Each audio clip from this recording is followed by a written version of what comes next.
সকলকে জয় যিশু। আজকে হোলি জার্নিতে আমরা জানব যিশু জল দীক্ষা গ্রহণ করলেন কিভাবে। তারই গল্পটা আমি আজকে আপনাদের পড়ে শোনাব। সেই সময় যেখানে যিশু আগমন করলেন, গালিলিল থেকে তিনি দীক্ষাগুরু যোহনের নিকট জর্ডন নদী জলে জলদীক্ষা গ্রহণ করবেন।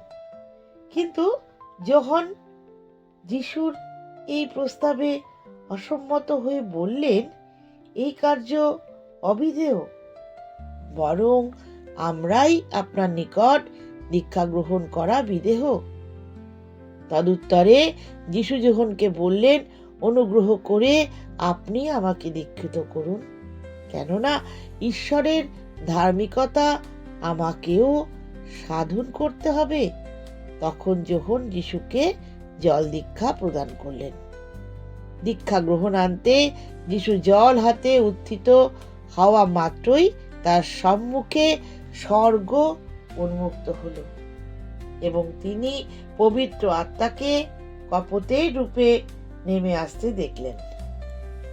এবং স্বর্গ হতে সেই বাণী ধ্বনিত হলো, এই তো আমার প্রিয় পুত্র, ইহাতেই আমি মহাপ্রীত। এখন প্রান্তরে প্রলোভনের পরীক্ষা। তারপর পবিত্র আত্মা যিশুকে শয়তান দ্বারা প্রলুব্ধ করে পরীক্ষা করা মানুষে বিজন প্রান্তরে নিয়ে গেলেন। তথায় সেই বিজন প্রান্তরে 40 দিবারাত্রি অনাহারে থাকার ফলে যিশু অত্যন্ত ক্ষুধার্ত হয়ে উঠেছিলেন। আর তখন সেই প্রলুব্ধকারী শয়তান যেখানে উপস্থিত হলো এবং ক্ষুধার্ত যিশুকে বলল, তুমি যদি প্রকৃতই ঈশ্বর পুত্র, তাহলে এই প্রস্তর খণ্ডগুলিকে রুটিতে পরিণত হওয়ার নির্দেশ প্রদান করো। কিন্তু তিনি উত্তর করলেন, শাস্ত্র গ্রন্থে লিখিত আছে, মানব বাঁচে না শুধু খাদ্যে, বাঁচে ঈশ্বর মুখ নিঃসৃত বাক্যে।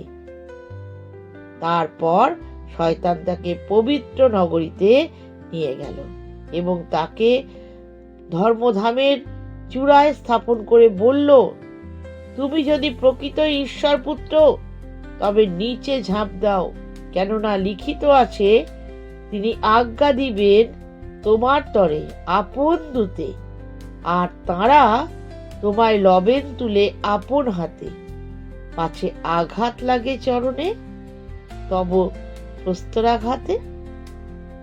যিশু তাকে বললেন, আবার একথাও লিখিত আছে, তোমার প্রভু ঈশ্বরে কদাপি না করো পরীক্ষা। তারপর শয়তান যিশুকে এক সুউচ্চ পর্বতচূড়ায় নিয়ে গেল এবং সেই সুউচ্চ পর্বতচূড়া থেকে শশাগড়া ধরনের মনোমুগ্ধকর রাজ্য তথা প্রতাপাঞ্চিত ঐশ্বর্যমণ্ডিত রাজত্ব সমূহ প্রদর্শন করে বলল, তুমি যদি কেবল আমাকে প্রণিপাত করো এবং আমাকে পূজা করো, তাহলেই আমি তোমাকে এই শশাগড়া সুন্দরী ধরনীর অধীশ্বর করে দেব।